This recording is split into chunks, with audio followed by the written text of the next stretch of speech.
Let me just go ahead and pull up these Falcons stats. Oh, I'm muted. What's up, everybody? Welcome back to another episode of Fish and Grits Sports. Today is Tuesday, September 14th, 2021. Today is episode 61.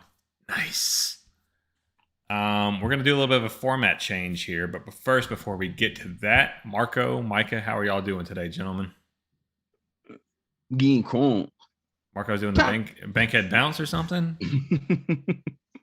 Taco Tuesday. Taco Tuesday. Mind you, these are both of the gentlemen that said before recording they were shy. I didn't say I was shy. I just said I'm just not the one who wants everybody in my shit. Shake them off. All right. As previously mentioned, we're going to do a little format change. We're going to get out of this, or we're trying to get out of this 3-hour format, and we're going to be a little more focused. So today, as you can tell by the title here, is going to be focused on the Falcons versus Eagles game. No more broad NFL talks. No more baseball. You can find that on other episodes and other shorts. No more NBA. That's going to be another thing as well. Today, we are doing Falcons versus Eagles and how tragic that game was. So, for those of y'all that missed Sunday, good for you. But we're going to make you relive it, actually. And we're going to delve into that now, and we're going to talk about what happened. And on the Falcon side, there wasn't really too much. But, Marco, what is that noise?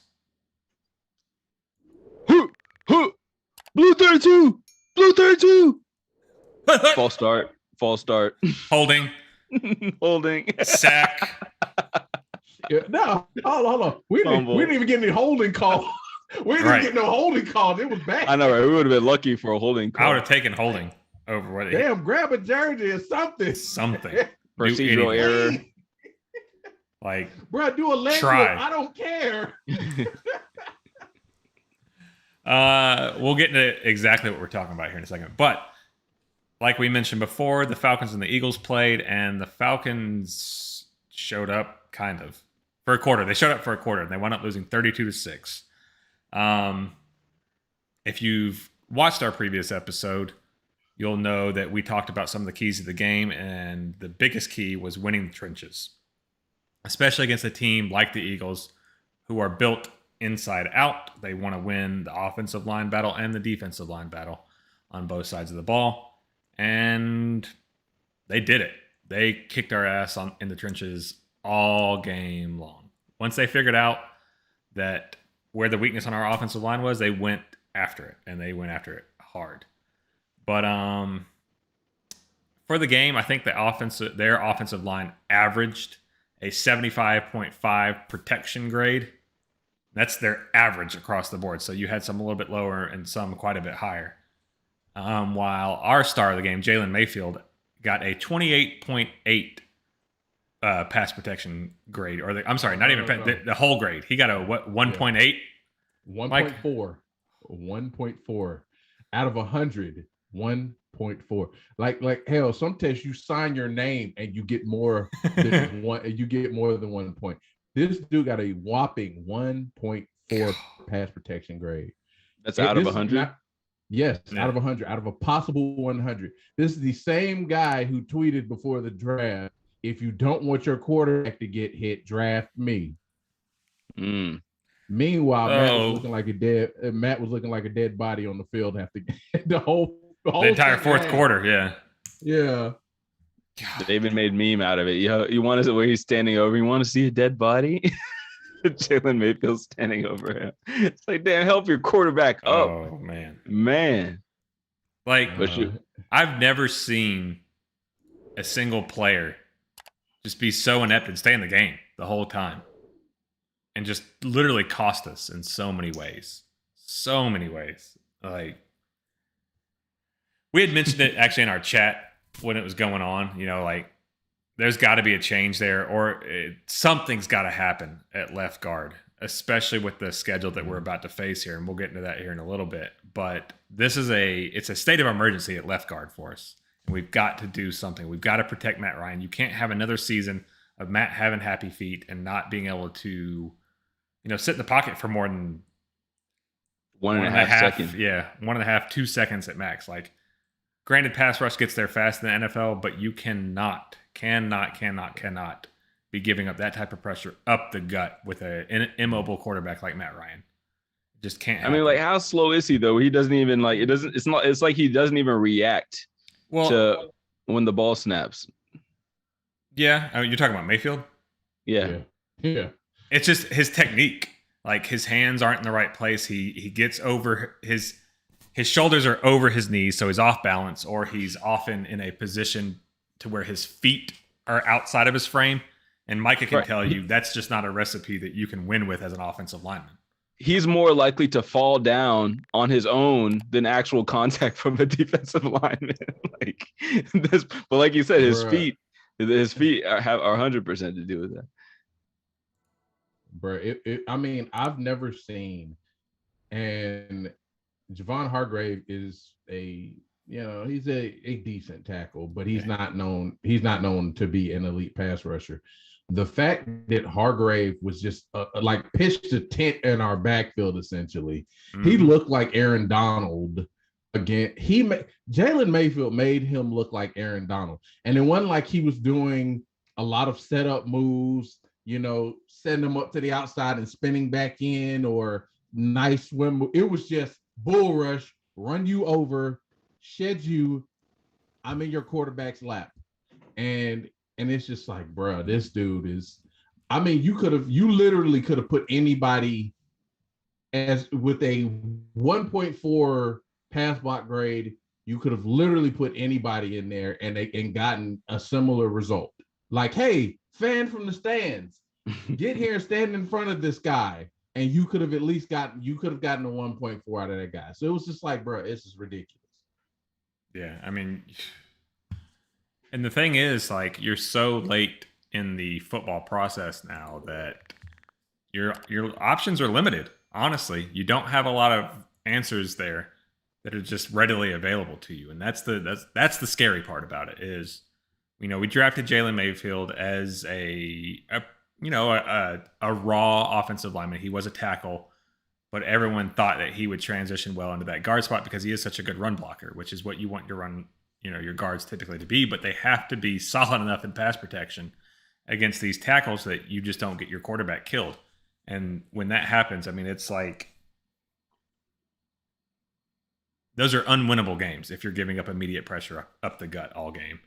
And that's how the Giants would beat the Patriots back in the day, is they would pressure Brady up the gut because they know he wouldn't be able to get out and scramble. And they knew that that's the way that you slow him down. He can step up, and Matt Ryan can do it as well if you have pressure off the edge, but pressure up the gut, it's going to kill a quarterback like those two guys.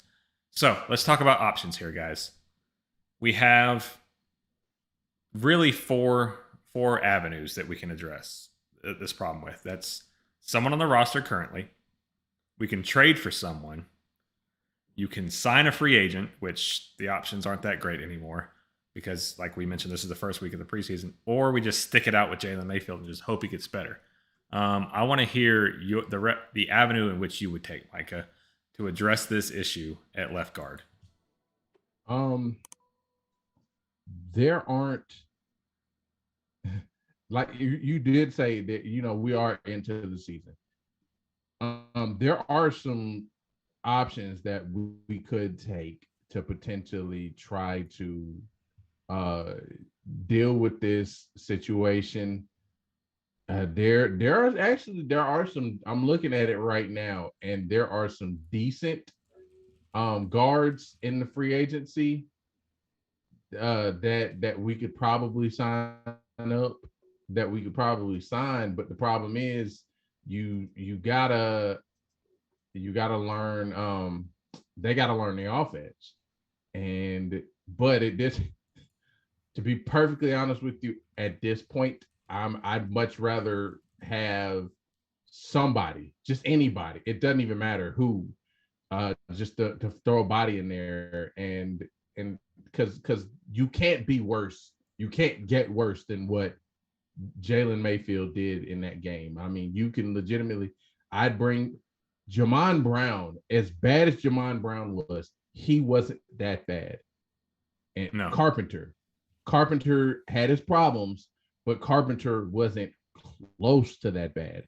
And the thing is, in my opinion, we're good enough in the offensive line that if you just get a decent, like just somebody who doesn't get run over every play, then our offense would look a whole lot better. But he was just so bad that it was like it made the entire line look bad. Everybody else did their job for the most part, except he was so bad that it made everybody else look bad. So I'm either, let me see, I'm trying to find who's still available right now. Yeah, that's a hard one to find. Yeah. Actually, is Taylor Moton still a free agent? No, no, he got signed. Yeah, that's the one. I mean, while you look that up, there's a guy out there that I was looking at as far as a trade option could go, in the vein of like a Chris Chester or a Andy Levitre. Throw in a guy that other teams he just didn't really work out for, he didn't really fit their scheme, but he was good enough to where you could put him on the line and you're not gonna worry that he's gonna do what Jalen Mayfield did. And that's Brian Winters, the former Jets offensive lineman and currently the Cardinals offensive lineman. He's got quite a few starts underneath his belt. He was decent at points, but he was never great. But he's certainly a whole lot better than what the Falcons have, available to them now. And that's Jalen Mayfield or banged up, oh God, what's his name? I can't even think of who was supposed to start there. The journeyman offensive lineman that we signed. Josh Andrews. Yeah, well, Andrews, I think Andrews wouldn't even be as bad. I mean, he's at least got some NFL time under his belt to where he's not going to get beat on these basic moves. He broke his hand, but right. So unfortunately, and then Drew Dahlman was the other option, but Drew Dahlman's smaller and he's undersized and will get overpowered too. So, as of right now, here we go. PFS. I think David DeCastro is still out there. Is he? Zach Fulton, Nick Easton. Yeah. Let's see. So I mean, there are a few. Well, never mind. It looked like Nick Easton got signed. If DeCastro's still out there, we need to kick the tires on him. We have to kick the tires on him. Yeah. Because if he, is half as good as he once was, he's still a million times better than Jalen Mayfield. Because DeCastro was a perennial Pro Bowler at guard and is a mean run blocker and a above average pass blocker. But Marco, given the current state of the left guard, which way would you like to see the Falcons solve their current problems? So I don't want to get into the minutia of picking what ingredients they need. All I know is I sat down at the table, I tasted the stew, the shit was rancid. So they need to pick some more ingredients. But I know it's easier said than done because it's a double-edged sword. Obviously, we invested a pick into Jalen Mayfield, right? And the only way he's gonna get better is by playing. But at the same time, when someone puts that kind of bad, I mean, he was getting his ass whooped by the second team on the Cleveland Browns, and he's supposed to be a starter. You know what I mean? All throughout the preseason, he was getting his ass whooped. So if his ceiling is only, like a 20 grade, then it's not worth risking the fact that he's going to get our quarterback killed. And then our season's going to be over anyway. So in my opinion, the best option is new ingredients. I don't care who fan, and they're not going to post a 1.4. You know what I mean? Anybody, just get somebody who's not afraid of the moment. Obviously, this moment is too big for Jalen Mayfield at this time. Like, he needs to fight those demons, figure out what he's going to do with his career, because at this point, he's not putting NFL quality work on tape, on the field. for our eyes to see. And like Micah said, it's not only making our offensive line look bad, it's making our whole team look bad. Because even when the defense is doing positive things, then the offense comes back out another 3 and out. And it makes the special teams look bad because it's a bad field position. Like he alone is making the whole entire team look bad. So if we even replace him with someone who can give us like a 10 and up, we're already doing better than what we looked like in this game one, which was disgraceful. Like no fan deserves that. We put the worst showing out of any NFL team in week one, besides maybe the Packers, but that's for obvious reasons. So our team was together the whole offseason and looked like this. Right. Exactly. We had hopes. Like the Green Bay was a little bit in there like, oh, we don't know what's going to happen. Does Aaron even want to be here? We were confident. They told us this is not a rebuild. They told us that this team was designed to win. And that is looking like a complete lie unless everybody's just incompetent. And Arthur Smith is what someone on the radio called him Arthur Quinn. Good old coach speak. Dan rubbed off on him. He was there for too long. Well, you're right. They did say it wasn't a rebuild, and this is going to be a team that can win, even though you kind of heard Arthur Smith say some things here and there that hinted that there's going to be some growing pains in certain areas. We just didn't think they were going to be debilitating growing pains, meaning you got cut off at the knees and you're going to have to grow your legs back.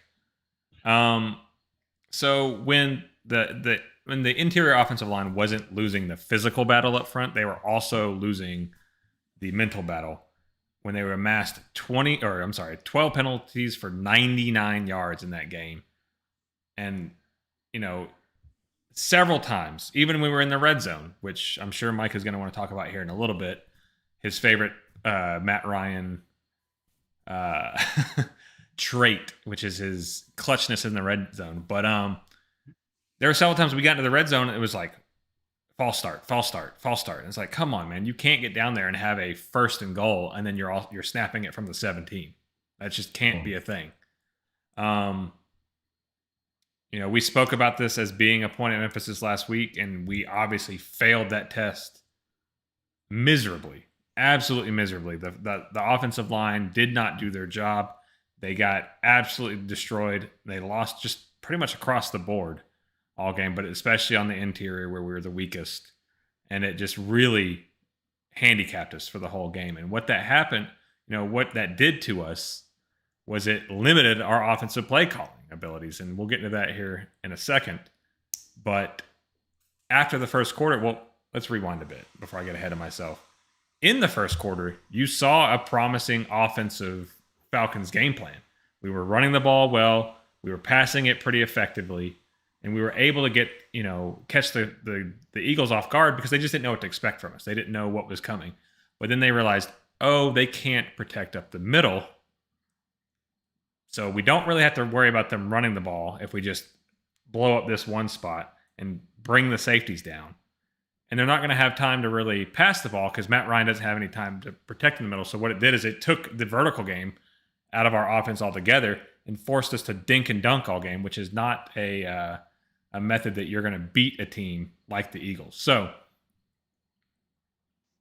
to talk about that run game in the first quarter, because there's really not much to talk about after that point, you saw some things that were really nice and could possibly be some signs of life if we get some things fixed, or, maybe just week one was just an off week for Jalen Mayfield. And next week we're going to be like, remember when Jalen Mayfield sucked and now he looks so great? But against Vita Vea. Yeah, right. I don't think next week's going to be that week. Or Sue. Right. Vita Vea or Sue, whichever one. Pick your poison. They're literally going to eat him. Bro, it's not getting any better anytime soon. So my optimism isn't going to bleed into that. Yeah. The Giants have a big and then Washington football team. Yeah. Oh my God. Yeah. You think Jonathan Allen, Deron Payne, and Matt Ioannidis are going to be nice to him? Yeah. Those are 3 guys that can post Pro Bowl numbers individually, but they're all on the same team. Anyway, so in that first quarter, you saw Mike Davis get off to a nice start, and you saw us use Cordero Patterson in a kind of like a Swiss Army knife type of capacity, which was really nice. And by the way, I told you so. Especially you, Thomas Mott, Mister. This backfield's not going to do anything. They're a terrible group of players, and I don't see how we're going to get any type of running game. Well, buddy, guess what? It's not the running back's fault. It's Jalen Mayfield. Anyway, if we're able to do that for a long period of time and actually deploy those two running backs in a way that they don't really know who's going to be doing what, it could lead to some promising things. And I want you guys to take a look on the page here and take a look at what Cordero Patterson saw as a snap count for the game. And I'll read this to those listening and those on YouTube as well. So Cordero Patterson snaps by position for the game. He got a total of 28 snaps. He got 19 from the backfield, 3 in line, 2 from the slot, and 3 out wide. So he was really all over the place. And it's actually a very similar snap count to what we're from another player that we're going to cover here. But he offered up that elite quickness and that ability to be a receiving back out of the backfield, even though, like we mentioned before, he's not really a running back by nature. He's a wide receiver that came in who can do kick returns, but was big enough and not good enough to be a wide receiver. So they just threw him into the backfield and said, you know what, we can use it here. And it's worked out for him. It's extended his career for a long time. So from what you guys saw of Cordero Patterson this past week, what'd you think? Do you think he can be effective in this capacity long term? Was this just, again, a fluke because people didn't know what to expect from him, or what? I want to hear your opinion on Cordero and actually the whole backfield and the way it was used in that game, and what you thought, Micah. Oh, absolutely. I think he is a very honest. Cordero Patterson is what teams thought Tavon Austin was going to be coming in, because he actually has the size to play in the NFL. Tavon Austin's just too small, but he's like Percy Harvin, essentially. Right. Like Percy Harvin, with his hands aren't as good as Percy's, but he's the guy who you can legitimately move all over the field, and he's dynamic with the ball in his hands. So however you can be creative and get the ball in his hands, you can, he can create some sparks. He can, turn nothing into a potential big play. So and as far as the entire backfield, I liked how we used him, and I loved how we used Mike Davis. However, some of the penalties, the pass interference, offensive OPIs kind of killed effectiveness, and it put us in a position when we got behind, and it was all of a sudden it was just like, all right, well, we neutralized our own running game, but with offensive penalties, essentially. So yeah, I mean, it absolutely killed us. You can't be a successful football team and be a heavily penalized team. Marco, what'd you see and what'd you think? I mean, I like the pieces in our running game. I like Mike Davis's physical style. I like the fact that Patterson is, he's a rough kind of player too. Like he likes the contact. He's physical. You can use him. I like his ability to be used, but at the same time, I think despite the fact that Jalen Mayfield, was a turnstile, I think that there was a lack of creativity in our offensive play calls, and maybe that was a response to how quickly it was breaking down. But despite how good we looked in the first running the ball, or in the first half, let's just say, because we had 100 yards in the first half of that game, and that's something we only averaged 97, 96 last year, right?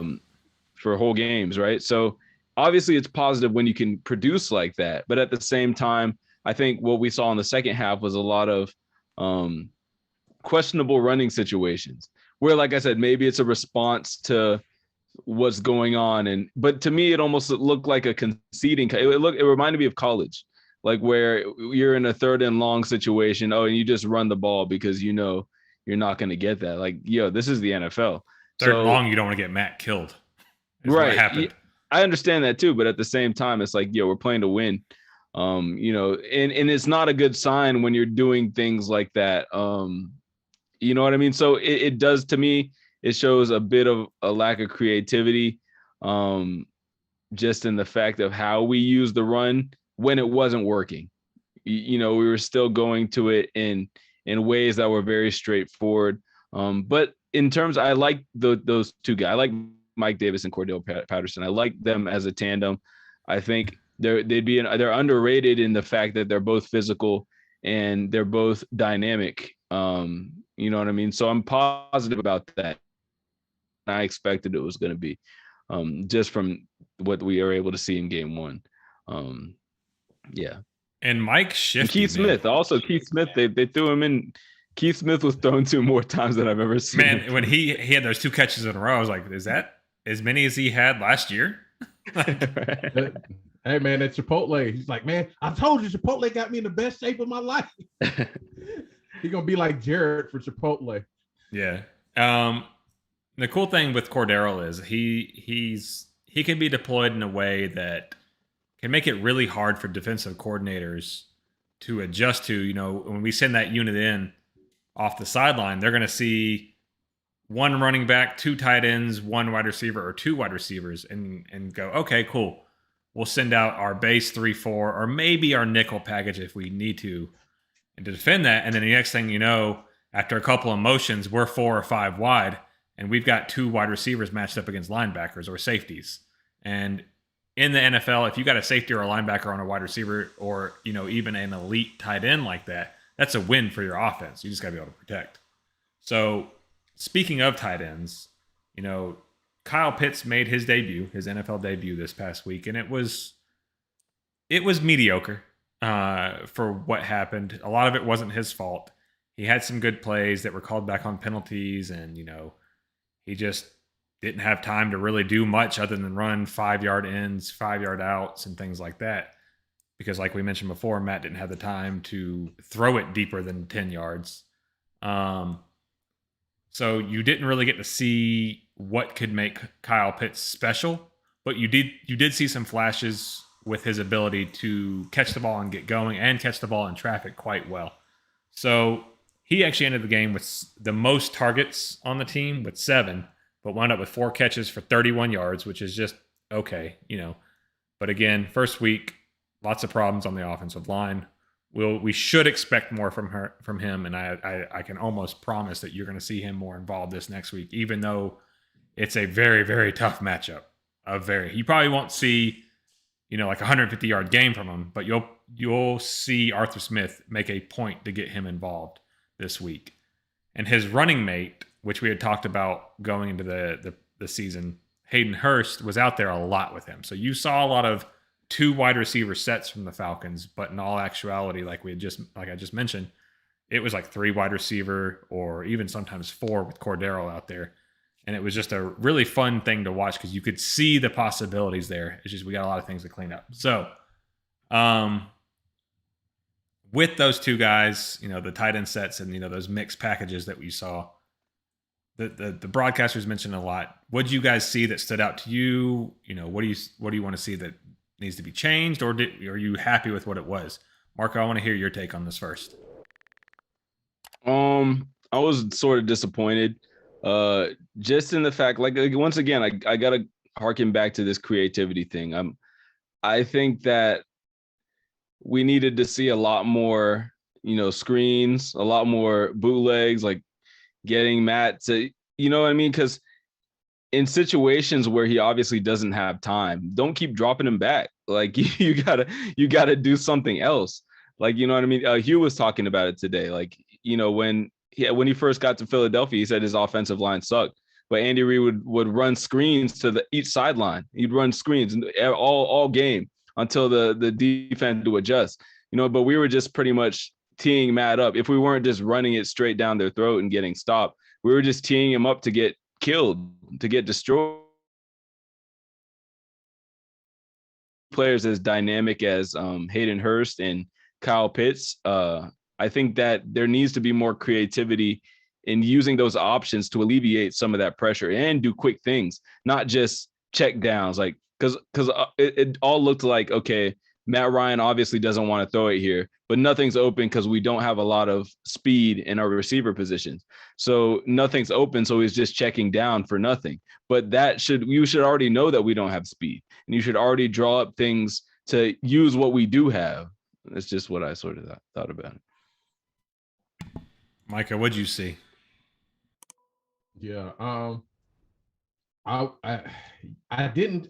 Yeah, we really didn't get to see much because of how bad Jalen Mayfield was. But I do agree with Marco. I think you could have been a lot more creative in ways to get the ball out of Matt's hands and maybe throw more like some, because I mean, I don't know how many times in Tennessee you saw Arthur Smith use tight end screens and stuff like that, get the ball to his tight end weapons quickly and in ways so like one, the pressure can't get there, and then two, you can get your lineman in more of a run blocking situation as opposed to a pass, like your pass blocking, just straight drop back passing.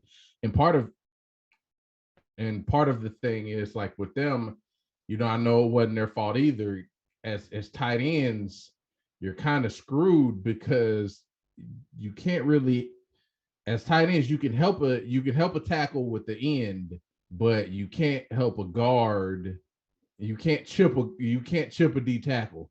So it's one of those things, just interior pressure just pretty much neutralized what either of them or any of our receivers could do. So yeah, I would have liked to see more creativity, but at the end of the day, it was just the Jalen Mayfield was the problem.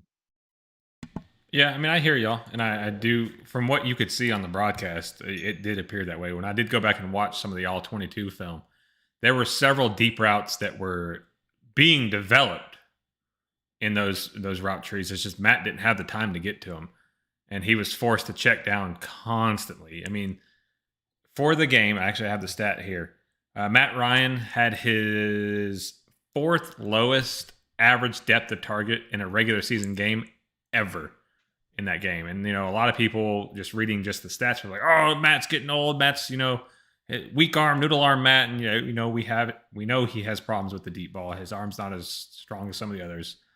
But this game was not on him. I even saw people calling for Josh Rosen, like, put Josh Rosen in. It's like, I mean, that one ball he threw to Calvin looked nice. Just Calvin dropped it. Yeah, I mean, there were some plays in there that were definitely makeable, and there were some plays in there that would have been open had he had the time.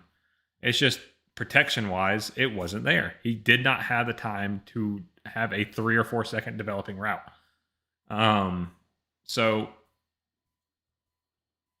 the creativity, yes, there needs to be more creativity there. I mean, I think we mentioned it post game. It's like, he didn't roll the pocket out. He didn't move the pocket to get away from these interior offensive linemen.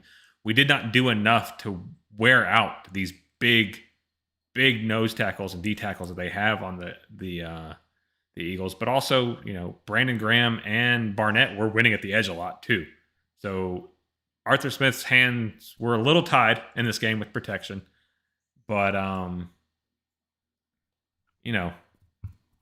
that can be countered. A good enough coach can definitely counter those type of things. I don't think we ran a single halfback screen that game. I don't think we ran a single wide receiver screen that game. And you can't do that against a team that's just sitting there. And they were blitzing. It wasn't just 4-man rushes getting home all the time. They were sending 5 and 6 at times to really upset that offensive line and take advantage of some of the inexperienced guys. But, we'll get there. I have faith that Arthur Smith will be better because you have a long history of seeing him manipulate defenses. I think a lot of this had to do with it being his first head coaching game. I'm sure there's a lot of butterflies going into that situation, which is not an excuse. You're an NFL coach. You're a professional. You need to be ready. Right. Yeah. The other guy on the other side was his first game too. Right. Exactly. And he seemed to be very comfortable. Kind of worried me though when they were talking to Sirianni. And he's like, yeah, I know Arthur Smith so well. I'm expecting this, and this. And I was like, uh-oh. And it looked like it. It looked like he did. So let me ask you a quick question. Jalen Mayfield he had that look like deer in the headlights on the sideline. Do you think that you can salvage his confidence after that game, or do you think we just need to, I think move forward with guards? And you know this, Micah, that's like with offensive linemen, you can't think too much. It needs to be muscle memory, and you can't be in your head thinking, oh no, I can't get beat this way. Because if you do, you're going to overcompensate for that, and you're going to give up the counter. So I don't think with Jalen Mayfield it would be smart to roll him back out there, especially going into this next game. Like, I wish we had Gono available to throw him in there, but who knows how long he's going to be out? Who knows what his injury is at this point? No, I don't think it would be smart if Jalen Mayfield is in your long-term plans to throw him back out there at guard to start, because you saw what Vita Vea was doing to good guards, like really good, strong guards, like first-round pick guards. He was carrying them. I mean, that's a 350-pound man that runs like a 4'6", 4'7".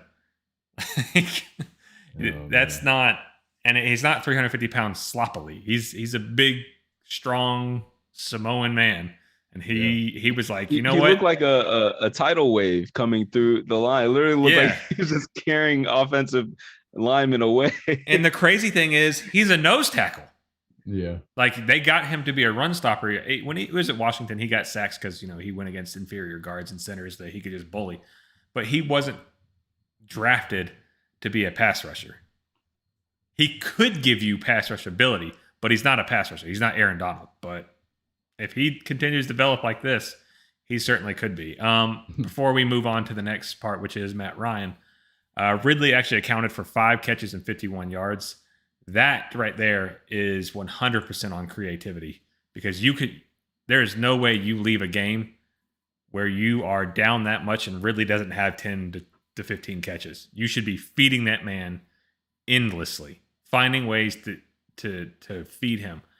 And I know his targets. Do you have his targets versus catches? I want to say he had 6 targets. He had 6 targets, 5 catches. He had 5 targets. That was like 9. Yeah, he had more. He had more targets because he Pitts had the most targets on the game at 7. What was it? Pitts was our leading targets guy. I know he dropped one, and I think it was another. It was in his direction. It was kind of thrown away. I want to say. Maybe you're right though, because it might have just been one drop, and he just didn't get a lot of targets. But I thought initially it was more than that. Yeah, we'll I'll pull this up as we move on to the next section here. But last but not least is obviously gonna be Matt Ryan. We've kind of talked about him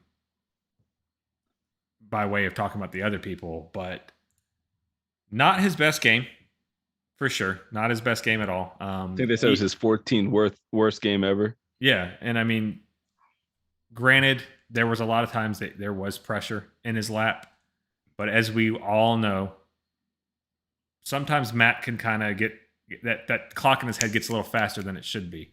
Micah, I'm gonna let you lead the way on this one and what you saw from Matt Ryan, and give us what you thought about his game and give him a grade on the game. And include your red zone. God. Oh man. It's so hard to do, because the downside of, but it's just because we all know his weakness. One of his biggest weaknesses is he lacks mobility. There were a few decent plays in the first half and early in the third, but there were also some bad plays, and then some that had nothing to do with him. Now, granted, I'll say this: the worst play he made that entire game was when he got that intentional grounding when he got hit, and it's like, dude, just take the sack. You lose 5 or 6 yards. Instead, you lose 10 and the loss down. So it was like, bro, I get it. You wanted to try to get the ball out. So, but it's like, bro, you actually put us in a worse position by throwing the ball into the ground than just taking the sack. I mean, red zone was nothing new. I mean, it's been the Achilles heel to us ever, like almost the entire time Matt's been in Atlanta, is because he's kind of limited in the red zone throws that he can make. Like he doesn't throw fade. He doesn't throw that back corner end zone fade well, especially when he's inside the 10. He doesn't throw like he's really good over the middle, but the corners of the end zone he struggles. So if I had to give him a grade for that game, I would say a C-. It was I can't grade him too harshly because Jalen Mayfield was an absolute nightmare up front. And there's nothing worse for an immobile quarterback than have interior pressure. But he also did make a few very, very almost rookie-esque mistakes, i.e., the intentional grounding to avoid the sack, which wound up costing us more yardage and a loss of down than it would have cost if you had just taken the sack. And the red zone, like it's pretty much his strikes all come in the red zone. His lack of ability to put the ball in the red zone and the intentional grounding. So I'll go C-. C-. All right. I mean, it's a little harsher than I would give him. I would be in the same area. I'd give him a C+. Just because he, at the beginning of the game, he did well. But, it's, again, hard to judge Matt in that game because there was so much pressure. And, even the best quarterbacks, if you look at Pat Mahomes last year, granted, he made some incredible throws rolling out and getting outside the pocket, but he wasn't what Pat Mahomes normally is because there was pressure. When you're under duress, you're not going to make as good of throws as you normally would. So I think that's a big jump. I mean, Pat Mahomes did. I think Pat Mahomes his stats struggled so much because he missed games, but I think that in terms of evading. Well, I mean, look in the Super Bowl. I mean, that's what I'm referring to. That's different. I mean, obviously he had no offensive line. He was but I mean, he literally did a mile worth of scrambling in that game, and he still put dots on receivers, and it was just they dropped him. It was like they were so shocked that he actually got the ball there. But not to digress too much. Not to digress. I agree with you, Ryan. I'd say more like C+, because like you said, first of all, he started off really good. He started off hot, and Matt Ryan. It's like Matt Ryan's a different quarterback when he's in that no huddle. Like it's crazy. Like how much, like, I don't know if it's that Philadelphia backyard football thing comes out, but obviously that first drive, you would have liked to see a touchdown there, right? And I will say he missed his receivers, but on that second one, that should have been, and that to me was like, oh man, not this again, right? You're not this again.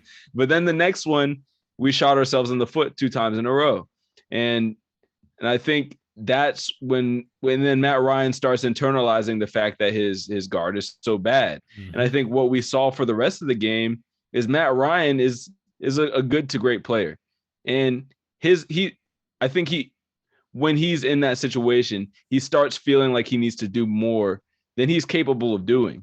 Like in that, like even that run, like I love that run that he did. He dove to try to get the first down, and eventually he converted it with the pass on the next play. But it's like, I think he started internalizing trying to do too much, which I say that to point to Micah. What Micah said was his worst play of the game.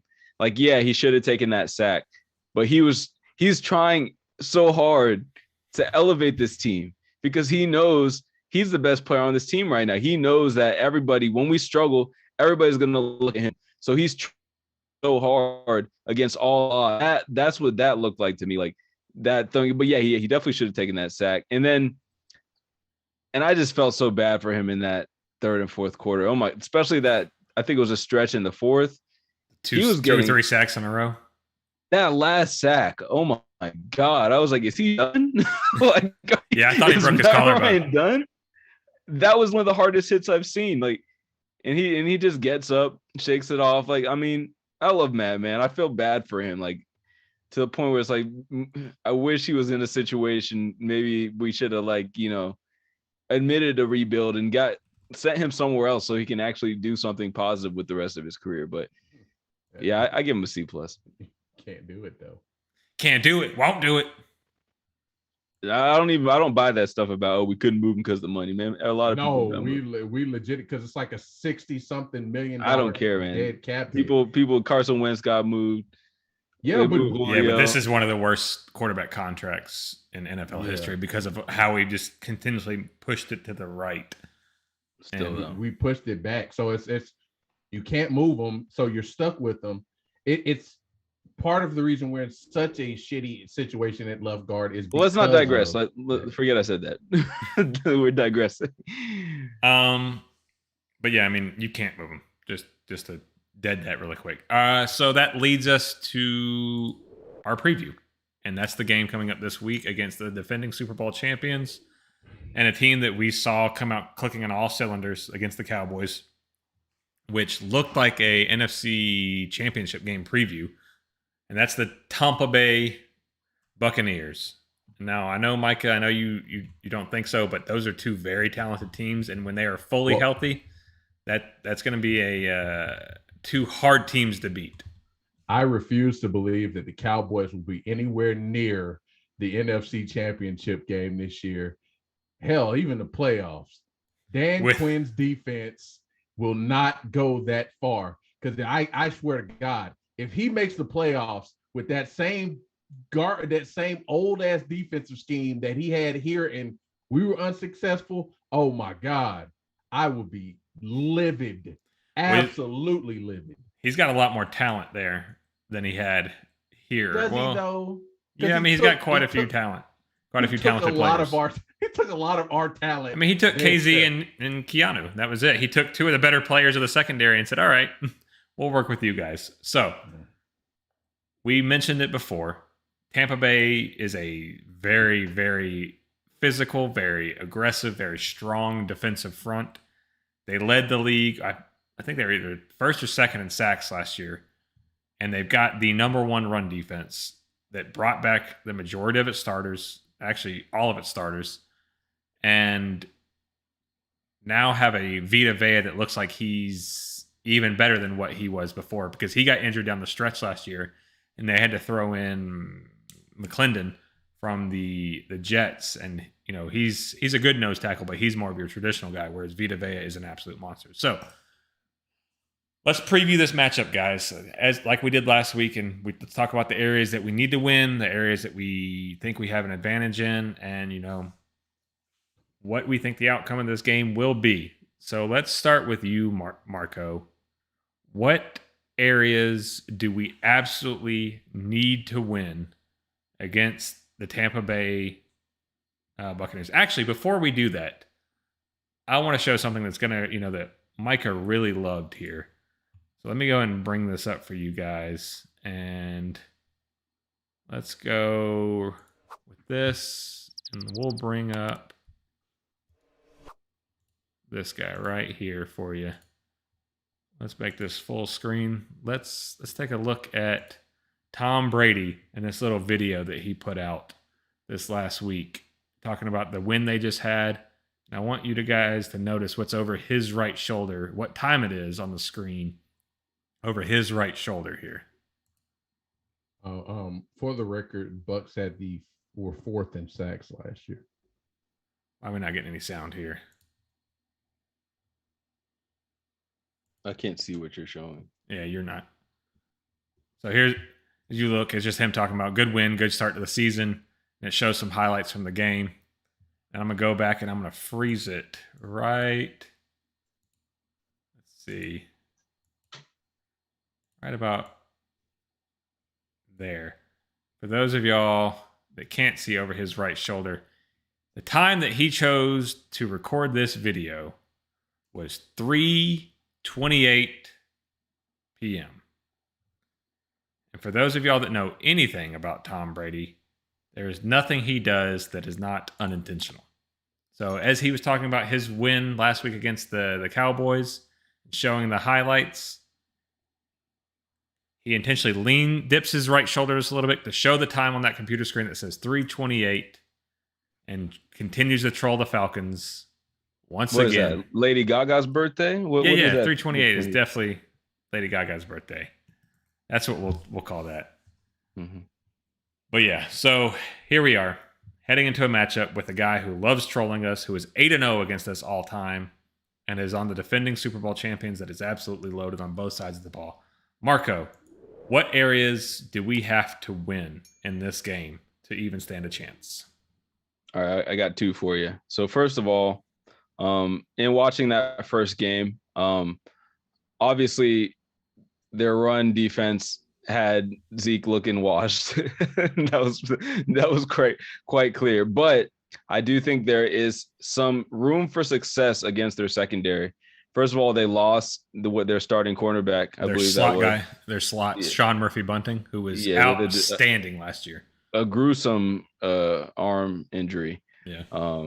They lost him, and even with him in there, Dak was still sort of picking them apart up to that point, even though it wasn't very long before he got hurt. It was still in the first quarter, but Dak was still hitting Gallup a lot, and he was hitting his guys.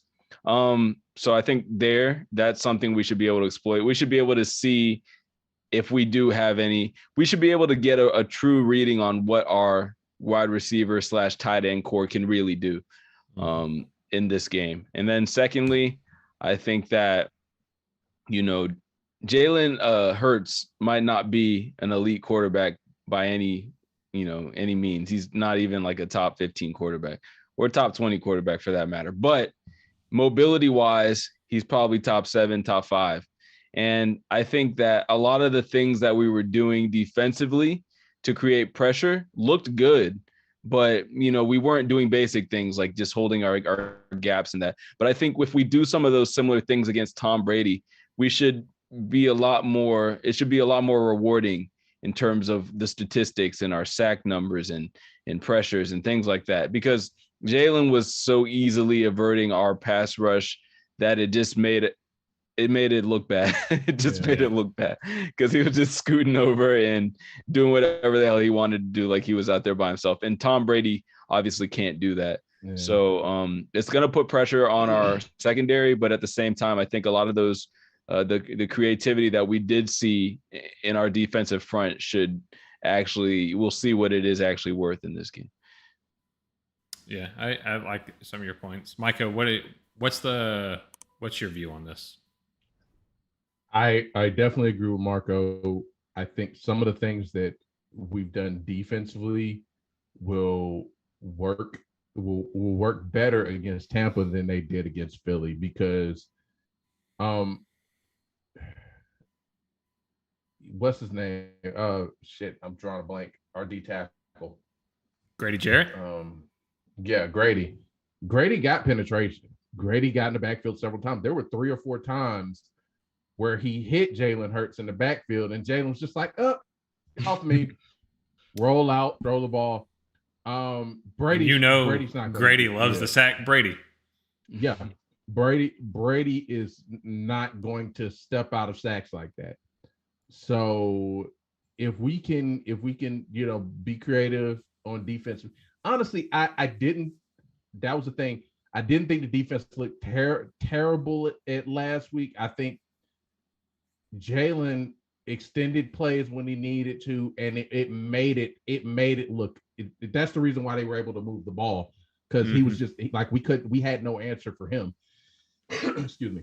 So I think if we can get to Brady and hit him some, then offensively, I don't have a clue. I honestly don't know what we can do. I guess screens, but the Tampa's secondary plays very aggressively. They like to play downhill, and if they notice you're throwing a lot of screens, they're going to start trying to jump those. So the only thing you could possibly do is potentially try to bait them into playing aggressive on a screen and go over top. However, what's the left guard situation like? Will we have enough time to work one of those fake screen fake screen pass and go deep? So it's just one of those. It's tough. It's tough to see any other area where I think we can just flat out compete with these guys. Yeah, I agree. And I mean, it's funny. We're gonna switch roles here, and I'm gonna go in the route of the pessimist. I don't see a matchup on this team that I like. I honestly don't see where we have an advantage, save maybe Kyle Pitts. And Ridley. Ridley can definitely win his matchups, but Ridley's going to need time to win these matchups against them. They're probably going to bracket him. They're probably going to press him. They're probably going to get in his face and get real aggressive with him because, I mean, Jamel Dean and Carlton Davis, they're not elite coverage guys, but they're very physical. And they can get up in receivers and they can jam them and they can give that defensive line those outside linebackers time to get in there. And, I mean, they have two of the best outside linebackers in the game. Also because they get one-on-ones all day because of Vita Vea and Dominican Sue and William Golston up front. They get away with PIs as well. They do get away with quite a few of those. But I mean, also with screens, I forget which one of y'all were saying we need to throw screens in there. Me. Jason Pierre-Paul is excellent at stiffing out screens, and so is Shaq Barrett. They're very smart across the front. And if they don't see it, you got Levante David and White sitting right behind them, who are two of the fastest, smartest linebackers in the game. I mean, their defense scares the hell out of me. I would love to see this offense bounce back, but this is a tough game to do it against. You know, we're going to have to run the ball. I think the one area that I like, if we use it right, it goes back to Cordero and it goes back to, you know, the running backs. Mike Davis. And Mike Davis is we're going to have to attack them similar to how the Falcons and Shanahan attacked the Broncos a few years back when everyone was like, they got elite corners, they got great pass rushers, they got real good coverage linebackers. And what we did was just attack their linebackers all game long. We used Devontae Freeman and Tevin Coleman and our tight ends and just really attacked the middle on them, even though they had defended it well all season. So I think that's the one area where we're going to have to really focus on and really win that matchup. Cordero can definitely do it. Like, I mean, Devin White. Devin White is a really good cover linebacker, but he's not Cordero fast. And Cordero's also got the height on him as well. Kyle Pitts, we all know, is a freak, but we just need to deploy him in a way that's just like, hey, here's going to be kind of like how the Raiders use Darren Waller. It's like, this is our target. He's bigger and faster. He drops a lot of balls. Jeez. He does, though. He really does. Darren Waller does drop a lot of passes. Bro, if we can get him Pitts matched up with Antoine Winfield Jr. Yeah, that's the one area that I saw, and I was like, that's going to be fun. At like 5'8" versus 6'6", that could be something special. But I mean, that's what's the name? Put a corner. They put their slot, their nickelback on them a lot of the game, and it was a huge size advantage. But it was just we didn't have time to really exploit it. Yeah, we're gonna have if we're gonna throw screens, it's gonna have to be a lot of tunnel screens, a lot of bubble screens. I would really like to see their RPO employed a lot more in this game, just to keep those edge rushers, you know, a half step behind. And use and some of that physical ability. Too. Yeah, exactly. I mean, you got to make them guess. You're going to have to go RPO heavy in this game. You're going to have to go a lot of misdirection, a lot of things like that. Halfback counters, halfback screens, tight end screens, wide receiver screens. You're going to have to make those big guys move and run sideline to sideline and make them guess a lot. Are we going to be able to do that and still keep up with their offense? Who knows? Because the one thing that really scares me about this is Brady knows this defense. Brady was a part of this system for a long, long time, and he knows exactly what Dean Pease likes to do. And he's got the best offensive arsenal in the game right now. Maybe save the Chiefs, but I would say this one's probably a little more talented across the board because you got Evans, Godwin, Brown, Gronk, O.J. Howard, Cameron Brate. You've got what's his face now, Giovanni Bernard as well. And they've got size. Yeah, they're just I don't know how you beat this team. I don't see a weakness. So I'm going to go a blowout in this game. I'll come back around to you guys. I'm going to go like 45-14. I just don't see this being a matchup that's in our favor. I hope I'm wrong. I do. But I just have a feeling we're going to be ending that game around 4 o'clock, just feeling a little destitute, a little broken as Falcons fans after this. We'll go with you, Micah. What do you got for the score of this game? God, yeah, I say 32-14. I think the defense puts up a fight, but at the end of the day, it's still going to be a pretty decisive game. Yeah, Marco, what do you got? I mean, the number that just keeps coming in my head, I can't shake it. 42-17, like Bucks. I mean, I just think that our offense is not going to be able to put together long drives. And despite what the defense does, they're going to have another day of looking bad out there just because they're going to be on the field way too long. But my positive, if I had in a positive world, I'll say we lose 32-24. Yeah.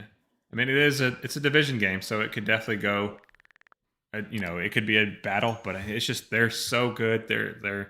They don't make mistakes. They just don't. Meanwhile, yeah. We can't not make mistakes. Right. So. And I knew it when I saw that in preseason, I was like, I hope this is just some preseason stuff. But when we had so many penalties in every single preseason game, I was like, there's no way that this does not leak through. Yeah. So I mean, it's a tough one. It's gonna hopefully goes a different way, but I don't know, man. I don't like this matchup. I don't like it early in the season, especially when you're still breaking in an offense and a defense. It's a hard one. It's a really hard one to judge and get out there. But for those of y'all watching, listening, let us know in the comments what you think the final score will be. Florida State. No, just... Yeah. Oh. By the way, my Seminoles lost their first ever game against a FCS opponent in Jacksonville State. I will give Jacksonville State credit. They do have some good talent on that team, but there's no way we should have lost that game. Y'all want to talk about y'all's teams real quick before we get out of here? Not really. All right. I just want to say that I thought when I was looking at it, wait, is this Jackson State? Like, is this Dion getting his revenge? Like, oh, no, it's not. Boy, the sad thing is when all these clips that came up afterwards, Deion Sanders was liking them all on Instagram. I was like, God. Because for those of y'all that don't know, Deion Sanders really wanted to be the head coach at Florida State. And he should have been. We said, you don't have enough experience, which he doesn't. He doesn't, but I mean, he could learn. Anyway, that'll do it for today. As mentioned before, a little bit of a different format. This is going to be our Falcons focus. We will come back and be posting other videos where we're reacting to the NBA, MLB. You're going to see us start posting more videos and other topics as well. Another way to encourage us to do so is like and subscribe, leave comments, and join the Discord and talk to us on Instagram as well. But we appreciate y'all listening. You know what? I'd say Micah, see us out, but you're about to do that anyway. So, peace. And if you like fish and grits and all that sports shit, everybody, let me hear you say, oh, yay. Oh, yay.